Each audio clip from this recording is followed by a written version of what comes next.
Danas sam čitala horoskop žena. Kaže neki novi mesec u jarcu i neki čvorovi i gornji i donji čvorovi, ne može ništa se otkači, ne može ništa se odveši.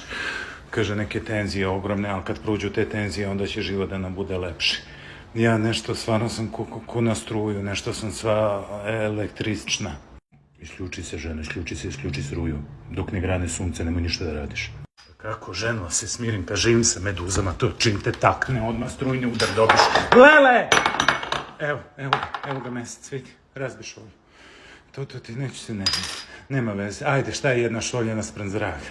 Samo da smo mi živi i zdravi. Neću da se nerviram, samo ću ovako se smeškam, sve je u redu. A? Pa što ženo ti da se nerviraš, ovo moja šolja? Nema veze, ajde, samo veselo. Majka, imaš da mi daš 1000 dinara da kupim kupine? Nemam, čero. Majka, šta ti je? Si pred smrt? Nisam, čero, dobro. A nisam baš ni pred smrt. Kaže, ovaj donji čvor će mi biti dobar, samo da sačeka malo, on će da se odmrsi i sve će lepo da krene ko niz vodu. Pa čekam tako da, čekam ova riba da mi uđe u vodu pa da plivam. Majka, samo da ti kažem, nemoj da se nerviraš. Dobio sam otkaz. Sine moj, nije to do tebe, to je do ovog meseca. Ne znam, sad ne znam da li u jarcu ili u raku, ali znam da ima neka klješta i rogova. Biće sve dobro, samo da si ti meni živ i zdrav. Ženo, što si lepa kad se smeješ. Čudno mi nešto.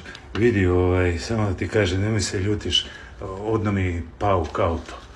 Ali nisam ja kriv, kunem, tebe mi nisam kriv, ja se parkirao i oni kažu ne može se parkiraš, pa otkud ja znam ne može se parkirati, ne može, to nema znakova, nema ništa.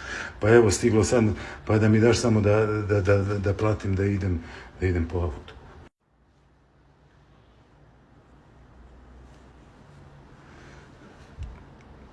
Sad ću da te zadavim. Nemoj se ženo srditi, samo mi daj pare pa ću ja negde da se odvezem na mesec dana.